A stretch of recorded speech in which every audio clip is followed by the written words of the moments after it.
பாரதிய ஜனதா கட்சியை பலப்படுத்துவதற்காக எங்களது அகில பாரத பொதுச் செயலாளர் 3 நாள் இங்கே சுற்றுப்பயணம் செய்து கொண்டிருக்கிறார்கள்.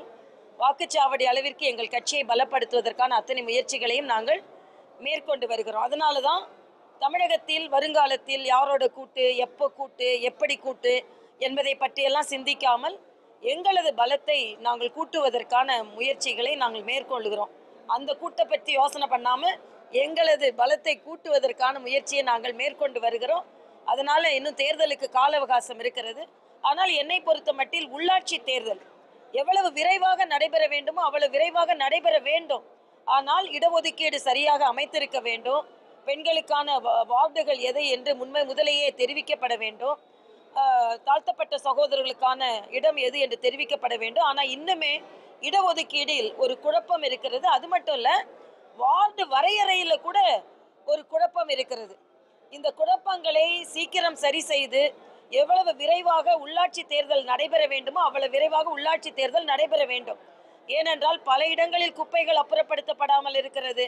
பல இடங்களில் அந்தந்த பகுதிக்கு வேண்டிய சூழ்நிலை ஏற்படாமல் இருக்கிறது. அதனால் அதிகாரிகளின் பதவிக்காலம் தான் நீட்டப்பட்டு கொண்டே வருகிறது. அப்படி இல்லாமல் உள்ளாட்சி தேர்தலை விரைவாக நடத்த வேண்டும் என்பது எனது கோரிக்கையாக இருக்கிறது. பாரதிய ஜனதா கட்சி எங்களது அடிப்படை கட்டமைப்பை நாங்கள் வலுப்பெற்று உள்ளாட்சி தேர்தலை துணிச்சலுடனேயே சந்திப்பதற்கான எங்களது முயற்சிகளை நாங்கள் மேற்கொண்டு வருகிறோம். தமிழகத்திலிருந்து வட இந்தியாவிற்கு படிக்க செல்லும் மாணவர்கள் மிகவும் பாதுகாப்பாக இருக்க வேண்டும். என்னை பொறுத்த மட்டில் இன்றைய காலகட்டத்தில் அந்த மாணவரின் மருத்துவக் கல்லூரி மாணவரின் உயிரிழப்பு ஒரு தீவிரமான விசாரணைக்கு உட்படுத்தப்பட வேண்டும். உண்மையிலேயே எந்த வகையில் அவர் இறந்தார் என்பது. அது மட்டுமல்ல, இது 2வது மரணமாக இருந்து கொண்டிருக்கிறது. தமிழகத்தில் இருந்து வட இந்தியாவிற்கு செல்லும் மாணவர்களுக்கு மன ரீதியான பிரச்சனை, மொழி ரீதியான பிரச்சனை, இப்படி பல பிரச்சனைகளை அவர்கள் எதிர்கொள்கிறார்கள். அதனால் தமிழக அரசு அத்தகைய மாணவர்களுக்கு ஒரு மனநல ஆலோசகர், அவர்கள் பாதுகாப்பாக தங்கி படிக்கும் அளவிற்கு அங்கே ஒரு விடுதி, இவற்றையெல்லாம் தமிழக அரசின் சார்பில் கட்டி கொடுத்தால், ஏற்பாடுகளை செய்தால் சரியாக இருக்கும் என்பது எனது கருத்து. சிவகாசியில் பட்டாசு தொழிலில் பட்டாசு உற்பத்தியாளர்களும் தொழிலாளர்களும் வேலை நிறுத்தத்தில் ஈடுபட்டு இருக்கிறார்கள் என்பதை நேரில் சென்று பார்த்து அவர்களையும் இங்கே வர சொல்லி முழுவதுமாக அவர்களின் பிரச்சனைகளை தெரிந்து கொண்டு இன்று மத்திய அரசிடம் தொடர்ந்து எங்களது முயற்சிகளை மேற்கொண்டு வருகிறோம்.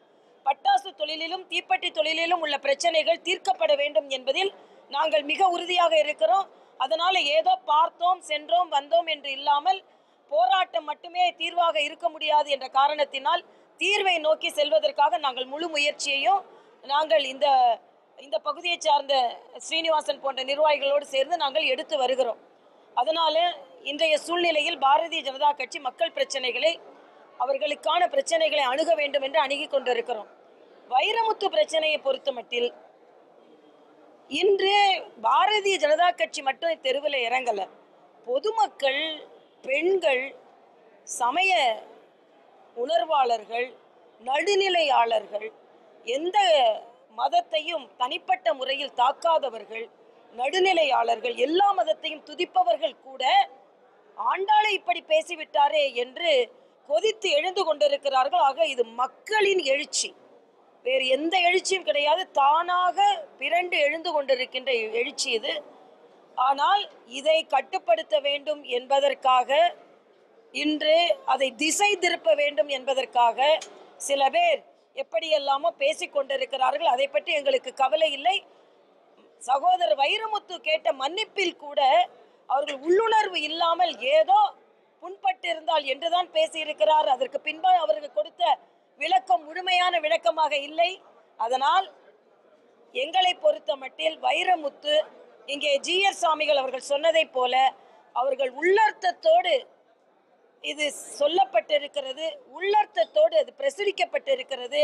அதனால் நிச்சயமாக அவர் மன்னிப்பு, முழுமையான மன்னிப்பை கேட்க வேண்டும். இதை வேண்டுமென்றே திசை திருப்ப வேண்டும் என்பதற்காக சில இயக்குநர்கள், சில எழுத்தாளர்கள் முயற்சி செய்து கொண்டிருக்கிறார்கள். ஆனால் மக்களின் எழுச்சியை அவர்கள் எதிர்கொள்ள வேண்டியிருக்கும், மக்களின் எதிர்ப்பை அவர்கள் எதிர்கொள்ள வேண்டியிருக்கும் என்பதுதான் எனது கருத்தாக இருக்கிறது. பாரதி ராஜா பேசும்போது மீண்டும் எங்களை வந்துட்டு குற்றப்பரம்பரை ஆக்கிறாங்க, ஆயுதம் ஏற்ற விட்டாங்க, நீங்க புறவாசல் வழியா வந்துருக்கீங்க, பல பாசங்க முயற்சி செய்றீங்க. அதாவது எல்லாம் கொஞ்சம் சீக்கிரம் வைங்கப்பா. எல்லாம் ஒண்ணு புறவாசல்னு எதுவுமே கிடையாது. எங்களை பொறுத்த மட்டில் நேர்வாசல் தான். புற வழியாக என்றால் நாங்கள் எவ்வளவோ முயற்சிகளை மேற்கொள்ள முடியும். நாங்கள் அப்படிலாம் இல்லை. நேர்மையான ஒரு கட்சி, நேர்மையான லஞ்சம் லாவண்யம் இல்லாமல் ஒரு கட்சி நடைபெற்று கொண்டிருக்கிறது.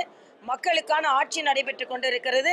அதனால் ஆயுதம் ஏந்துவோம் அப்படி இப்படின்னு பயமுறுத்துவதை போல பேசினால் உணர்வாளர்கள் மங்கி விடுவார்கள் என்று அர்த்தம் கிடையாது. உணர்வுகளை தூண்டிவிட்டது அவர்கள்தான். இன்று தெருவில் இறங்குவது ஒரு குறிப்பிட்ட இயக்கம் மட்டுமல்ல, பொதுமக்கள். ஊடகம் உங்க எல்லாருக்குமே தெரியும், பொதுமக்கள், பெண்கள். நேற்று ஒரு பெண்ணை பார்த்தா கதறி கதறி ஆண்டாள் கோயில் முன்னால் அழுகிறார்கள். உணர்வுகள். அது இந்து மத பெரியவர்கள் மட்டுமல்ல, நடுநிலையாளர்கள் கூட ஆண்டாளை இப்படி சொல்ல முடியுமா என்ற ஒரு உணர்வோடு அவர்கள் போராடி கொண்டிருக்கிறார்கள்.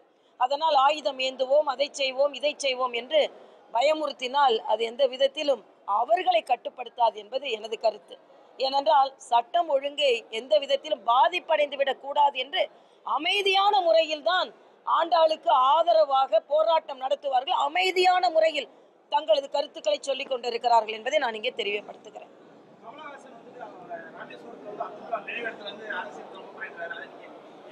அது பார்க்கட்டும், துவங்கட்டும். மரியாதைக்குரிய அப்துல் கலாம் அவர்கள் அனைவராலும் மிக அதிகமாக மதிக்கப்படுபவர். அவரை நாங்களும் மதிக்கிறோம். என்ன சொல்ல போனால் பாரதிய ஜனதா கட்சி தான் பெருமை மிகு மரியாதைக்குரிய அப்துல் கலாம் அவர்களை ஜனாதிபதி ஆக்கியது. அதற்கு பின்னால் வந்த காங்கிரஸ் ஆட்சி கூட திராவிட முன்னேற்ற கழக கூட்டணியில் இருந்தும் கூட ஒரு தமிழரான அப்துல் கலாம் அவர்களை அவர்கள் ஜனாதிபதியாக ஆக்கவில்லை. ஆனால் இன்று அவரை ஏதோ ஒரு அரசியல் மையம் போல வைத்துக்கொண்டு இவர்கள் செயல்படுகிறார்கள். என்னை பொறுத்த மட்டில் கமலஹாசன் அவர்கள் அறிவித்திருக்கிறார்கள், இறங்கட்டும்.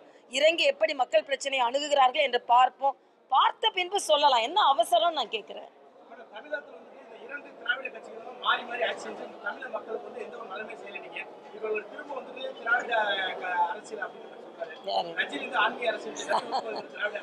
கமலஹாசன் திராவிட அரசியல் என்று சொல்லிவிட்டு நிறைந்த அமாவாசை என்று நடு இரவு 11:30 மணிக்கு ஏன் அறிக்கை விட்டாருன்னு நான் கேட்கிறேன். எல்லாரும் கலைஞர் மாதிரி வெளியே ஒன்றை பேசிக்கொண்டு உள்ளே ஒரு நம்பிக்கையை ஏற்படுத்தும் அளவிற்கு மறுபடியும் தமிழக மக்களை யாரும் ஏமாற்ற முடியாது என்பது எனது கருத்து.